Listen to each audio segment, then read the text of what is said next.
एक तरफ तो मोदी सरकार किसानों की बड़ी हितैषी बनती है, लेकिन जमीनी हकीकत तो कुछ और ही कहती है। पहले तो किसानों की हालत देश में आई महामारी की वजह से खराब थी, लेकिन अब उन्हें सरकार की तरफ से भी परेशानी उठानी पड़ रही है। किसानों के 80% बीमा दावों का भुगतान नहीं हुआ है। देखिए ये रिपोर्ट। महामारी के चलते जहां एक तरफ किसान परेशान हैं, तो वहीं दूसरी तरफ किसानों को 80% बीमा दावों का भुगतान नहीं हुआ है। 2019 और 20 के रबी सीजन के कुल फसल बीमा दावों का सिर्फ 20% राशि का भुगतान किया गया है, जिससे किसानों को भारी नुकसान उठाना पड़ रहा है।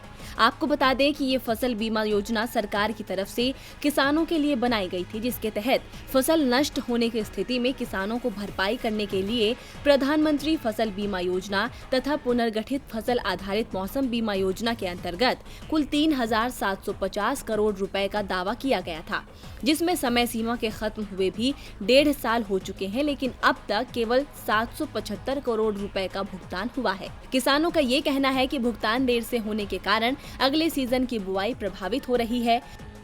लॉकडाउन के दौरान वित्त मंत्री निर्मला सीतारमण ने 20 लाख करोड़ रुपए के आर्थिक पैकेज की तीसरी किस्त की घोषणा करते हुए कहा था कि पिछले 2 महीनों में 6,400 करोड़ रुपए के फसल बीमा दावों का भुगतान किया गया है। लेकिन वित्त मंत्री ने अपने आंकड़ों में ये स्पष्ट नहीं किया कि जिन भुगतान की वो बात कर रही हैं, वे रबी 2020 सीजन के हैं या इस योजना के तहत पिछले बकायों का भुगतान है। गौरतलब है कि रबी 2019 और 20 के दौरान देश भर में कुल बीमित राशि में 93% हिस्सा प्रधानमंत्री फसल बीमा योजना का है, जिसके तहत कुल बीमा दावों में 83% हिस्सेदारी इस योजना की है।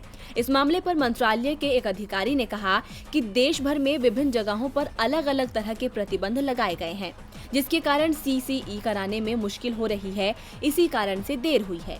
लेकिन सवाल ये है कि जो सरकार कुछ दिनों पहले इस महामारी को देश से भगाने और ज्यादा नुकसान ना होने का दावा कर रही थी और खुद ही अपनी पीठ थपथपा रही थी, उसे क्या किसानों की इन हालत का पता नहीं था या फिर उनकी इस हालत को नजरअंदाज किया जा रहा था?